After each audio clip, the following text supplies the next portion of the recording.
Jung discovered something that terrified psychologists for decades.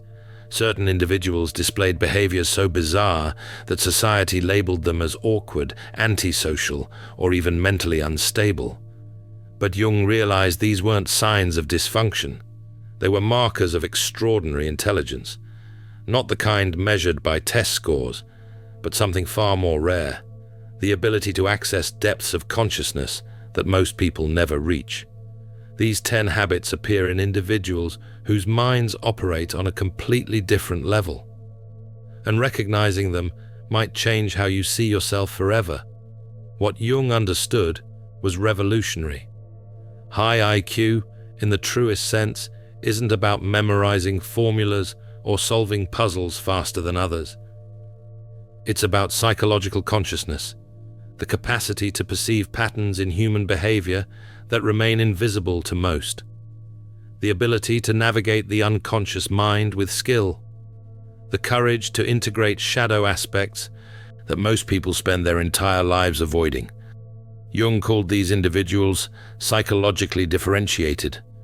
Their perception had evolved beyond the collective average, and their habits, while appearing strange to the outside world, are actually symptoms of a brain running on an entirely different operating system. If you've ever felt like you don't quite fit in, like you see things others miss, or like your mind works in ways that others find unsettling, you might not be broken. You might be operating at a level of consciousness that most people never achieve. These habits aren't quirks to be fixed. They're evolutionary adaptations. Jung encountered these patterns repeatedly in his most intellectually gifted patients. People who came to him feeling broken, convinced something was wrong because they couldn't fit into normal social patterns. And what he discovered was both beautiful and isolating. Let me show you what to look for. The first habit Jung identified was what he called the solitude paradox. Most people fear being alone. They fill every silence with noise, every empty moment with distraction, every quiet evening with television or social media, or anything that prevents them from being alone with their own thoughts. But Jung noticed something fascinating in his most psychologically conscious patients. They required isolation the way others required social connection. This wasn't antisocial behavior or social anxiety. It was a survival mechanism rooted in how their brains processed reality. Jung wrote extensively about participation mystique, a phenomenon where individuals unconsciously absorb the emotions, thoughts, and psychological states of those around them. For most people, this happens at a manageable level. But for people with highly differentiated perception, being in groups isn't just draining, it's psychologically dangerous. Their minds pick up on every micro-expression, every shift in energy, every hidden tension, every unspoken conflict. The emotional atmosphere of a room floods their consciousness, like a tidal wave of information they never asked to receive. Imagine walking into a party and immediately sensing that the host is anxious. Two people in the corner are having relationship problems. They're pretending don't exist. Someone near the door is dealing with grief. They're hiding behind forced cheerfulness. And the overall energy of the room carries a subtle undercurrent of competition and social comparison. Now imagine you didn't choose to notice these things. Your brain simply processes them automatically, whether you want it to or not. This is the reality for highly intelligent individuals with differentiated perception. Solitude isn't preference for these individuals. It's the only way to distinguish their own thoughts from the collective noise. Jung observed that the most intelligent people in his practice would retreat for hours, sometimes days, into complete isolation. Not because they hated people, but because they needed to process the overwhelming amount of psychological data they'd unconsciously collected. When you can feel the depression behind someone's forced smile, when you sense the desperation beneath confident presentations, when you absorb the collective anxiety of everyone in a crowded space, solitude becomes the only place where you can hear your own inner voice. Society mistakes this for aloofness or social inadequacy. They assume these individuals lack social skills or suffer from anxiety. But Jung understood it as a sign of consciousness so advanced it required careful protection.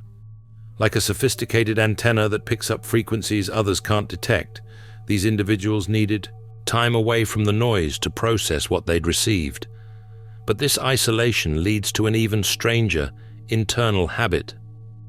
When Jung's most intelligent patients finally found solitude, something remarkable happened. They began talking to themselves, not the absent-minded muttering of someone organizing their thoughts. Jung called this active imagination, a sophisticated dialogue with different aspects of the psyche. These individuals weren't losing their minds, they were integrating their shadow. Jung discovered that the unconscious mind contains parts of ourselves we've rejected, denied, or never acknowledged. Most people keep these aspects buried, terrified of what they might discover about themselves. But highly intelligent individuals engage with their shadow consciously. They have internal conversations that sound like debates between multiple personalities. One voice argues for logic, another for emotion. One pushes for action, another counsels patience. To an outside observer, it looks like madness, but Jung recognized it as the mark of someone doing the psychological work that most people avoid their entire lives. They're not talking to themselves because they're lonely. They're negotiating with the vast territory of their own unconscious, integrating contradictions, acknowledging desires they've been taught to suppress, giving voice to the parts of themselves that society demands they silence. Empaths aren't broken, they're alchemists in progress. The Alchemist's Path gives you drills, Jung-based boundaries, and 3 exclusive chapter videos to turn overwhelm into clarity. By Surreal Mind, 236-page downloadable ebook, in stock. Begin now at thesurrealmind.com. This internal dialogue isn't a symptom of isolation. It's the practice of becoming psychologically whole. And this psychological wholeness manifests in a third peculiar habit. Jung called it persona fluidity, though to others it looks like disturbing social chameleoning. These highly intelligent individuals can mirror anyone perfectly. They walk into a room and immediately adapt their speech patterns, body language, even their energy to match whoever they're with. Conservative relatives see them as traditional. Artistic friends experience them as creative and free-spirited. Business colleagues find them professional and focused. This isn't manipulation or fakeness. It's the result of extraordinary pattern recognition combined with deep empathy. Their brains process social dynamics so quickly that adapting becomes automatic. They see what role needs to be filled in any given interaction and step into it seamlessly. But here's what makes this habit both a gift and a curse. After years of perfect adaptation, these individuals often report feeling completely hollow. They're so skilled at becoming what others need that they lose track of who they actually are beneath all the personas. Jung observed that his most intelligent patients would describe themselves as actors who'd played so many roles they'd forgotten their authentic self existed. They feel like ghosts in their own lives, seen but never truly known. Successful at connection, but profoundly isolated by their ability to be whoever the situation demands. This emptiness isn't weakness. It's the price of consciousness, advanced enough to perceive and fulfill others' unconscious expectations without even trying. This leads directly into a fourth strange pattern Jung documented obsessively: night and dream obsession. While most people view dreams as random neural static, Jung's most intelligent patients treated their dreams like sacred texts. They kept dream journals. They analyzed recurring symbols.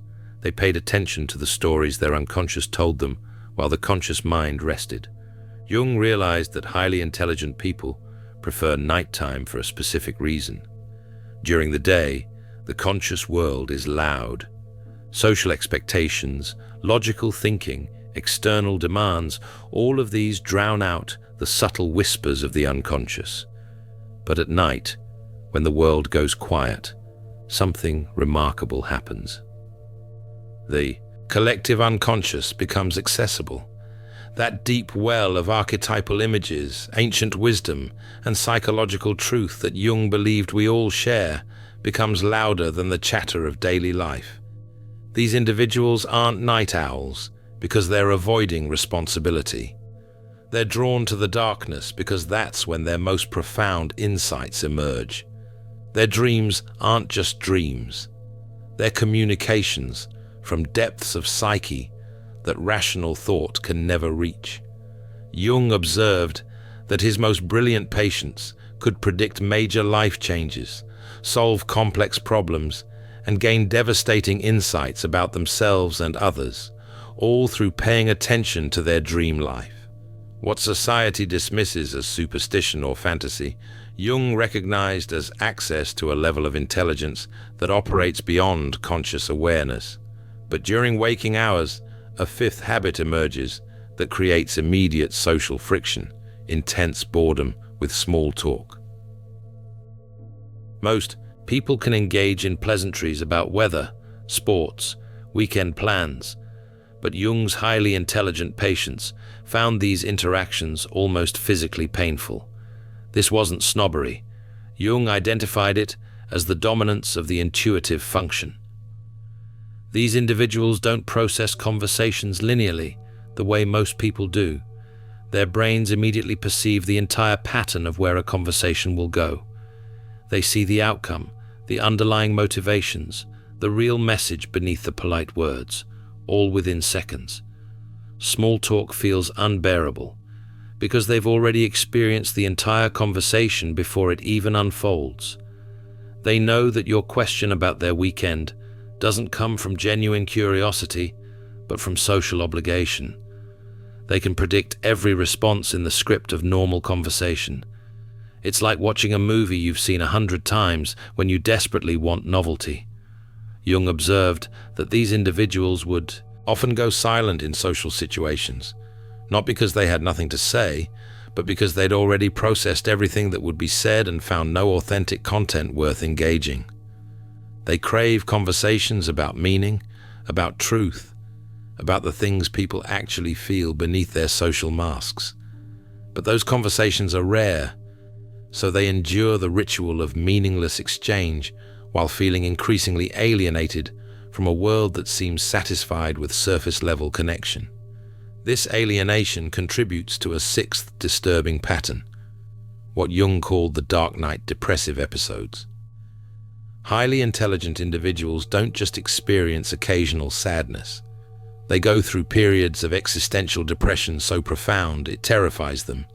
Jung connected this to the alchemical concept of nigredo, the blackening stage where everything you thought you knew dissolves into darkness. In psychological terms, it's the necessary destruction that precedes transformation. But it doesn't feel necessary. It feels like drowning. These individuals see too much. They perceive the meaninglessness that most people successfully avoid through distraction and denial. They feel the weight of consciousness itself. Jung called it weltschmerz, world weariness, the exhaustion of seeing clearly in a world that prefers comfortable illusions. During these dark nights, everything feels hollow. Success feels meaningless. Relationships feel performative. The future looks like an endless repetition of shallow experiences. This isn't clinical depression in the traditional sense. It's the psychological cost of consciousness that has outpaced the collective. Jung observed that his most brilliant patients would emerge from these episodes with profound insights. But while they were in the darkness, they questioned whether their intelligence was a gift or a curse, whether seeing everything clearly was worth the isolation and pain it brought. But there's a seventh habit that makes others deeply uncomfortable, even when they can't articulate why. These highly intelligent individuals can predict people's bad behaviors before they happen. Jung called this shadow prediction, the ability to see the shadow in others before others see it in themselves. Someone will meet a new romantic partner who seems perfect. But the intelligent observer immediately senses the manipulation, the hidden insecurity, the pattern that will eventually destroy the relationship. They don't want to see these things, but their unconscious pattern recognition won't turn off. They notice the micro-expressions that reveal dishonesty. They feel the energy of someone who talks about integrity while planning betrayal. They see the addiction, the cruelty, the selfishness that the person themselves hasn't acknowledged yet. And when they try to warn others, they're dismissed as negative, judgmental, or jealous. Because most people aren't ready to see someone's shadow until that shadow has already caused damage. Jung observed that his most intelligent patients learned to stop sharing these perceptions, not because they stopped seeing, but because being right about people's dark aspects only led to them being blamed for noticing. They became silent witnesses to patterns they couldn't prevent, watching people make predictable mistakes while being unable to intervene without being attacked for their clarity. An eighth peculiar habit emerges in how these individuals organize their external world. Disorganized creativity, or what Jung associated with the pure eternus archetype. Their desks are chaos. Their files make no sense to others. Their homes look like creative explosions. But Jung understood that this wasn't laziness or lack of discipline. It was the symptom of minds trying to contain infinite intuitive connections within finite physical structures. These individuals see relationships between ideas that don't follow linear logic. They make leaps that appear random but come from genuine insight. Their chaos is actually a complex web of associations that makes perfect sense to them, even if it looks like disorder to everyone else. Jung noticed that attempts to force these people into conventional organizational systems often killed their creativity entirely. Their intelligence doesn't flow through neat categories. It erupts in sudden connections, unexpected syntheses, and brilliant insights that require a certain amount of disorder to emerge. The messy desk isn't a character flaw. It's the external manifestation of a mind that refuses to be constrained by conventional structure. A ninth habit reveals itself in their relationship with authority and consensus reality. These individuals cannot accept collective agreements just because they exist. They question everything, not to be difficult, but because their minds automatically analyze the logic and consistency of any system they encounter. Social norms that everyone else follows without thought feel arbitrary to them. Why do we organize society this way? Why do we accept these values? Why do we believe these things are true when the evidence suggests otherwise? Jung observed that this habit made his most intelligent patients seem rebellious or difficult, but they weren't trying to cause problems. Their brains simply couldn't turn off critical analysis. They couldn't pretend to believe something just because everyone else did. This made them uncomfortable to be around. People who base their identity on unquestioned collective beliefs feel threatened by someone who examines everything, and highly intelligent individuals pay a social price for their inability to simply go along. They're labeled as troublemakers, contrarians, or arrogant skeptics, when really, they're just conscious in a way that questions automatic compliance. The 10th and final habit Jung identified was perhaps the most mysterious: synchronicity magnetism. These individuals notice meaningful coincidences constantly. They think of someone and that person calls. They need information, and it appears seemingly by chance. They sense that events are connected in ways that transcend simple causality. Jung spent years studying synchronicity, the phenomenon of meaningful coincidence that suggests a deeper order to reality. And he observed that his most intelligent patients experienced synchronicity far more frequently than others, not because they were special or magical, but because they paid attention. Most people are so locked into linear, causal thinking that they miss the subtle connections between events. But highly intelligent individuals operate with one foot in the unconscious. They're tuned into patterns that rational mind dismisses as impossible. This doesn't mean they're psychic. It means they're aware of a level of reality that consciousness usually filters out. They notice the connections because they're not trapped entirely in logical, sequential thinking. Their intelligence includes access to the symbolic, the intuitive, and the mysteriously interconnected nature of existence itself. These 10 habits paint a picture that's both extraordinary and deeply challenging. Having them doesn't feel like a superpower. It feels like being an alien in your own species. You see everything others miss, but that clarity isolates you. You understand patterns others don't perceive, but explaining them just makes you sound arrogant. You process reality through layers of consciousness that most people never access, but that depth makes shallow interaction unbearable. Jung acknowledged this burden extensively in his work. He called it the danger of seeing what others don't. When your perception is differentiated, when your consciousness has evolved beyond collective norms, you face a specific existential crisis. You don't fit anywhere, and you can't unsee what you've seen to make fitting easier. The world feels too small for your awareness, too shallow for your depth, too unconscious for your clarity. Most people navigate life with comfortable assumptions. They believe what they're told. They follow paths laid out before them. They accept collective agreements about what's real, what's valuable, what's possible. But when you have these 10 habits, those assumptions dissolve. You see through illusions that make other people's lives feel stable. And once you see through them, you can't pretend they're solid anymore. This creates profound loneliness. Not the loneliness of being physically alone, but existential loneliness of perceiving reality in a way you can't share. You watch people invest enormous energy in things that you can see are ultimately empty. You watch them avoid truths that seem obvious to you. You watch them play games they don't even know they're playing. But here's what Jung wanted his most intelligent patients to understand.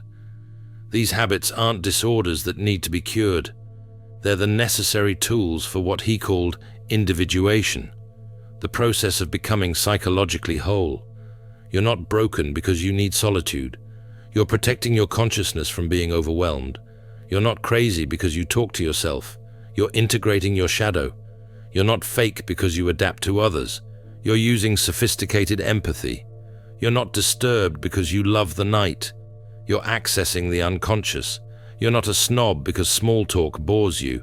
You're starving for authentic depth in a world saturated with surface connection.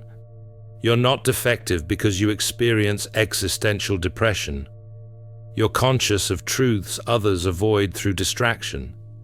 You're not negative because you see people's shadows. You're perceiving what's actually there. You're not scattered because your desk is messy. You're honoring non-linear intelligence. You're not difficult because you question authority. You're thinking independently. And you're not delusional because you notice synchronicity. You're awake to connections consciousness usually filters out.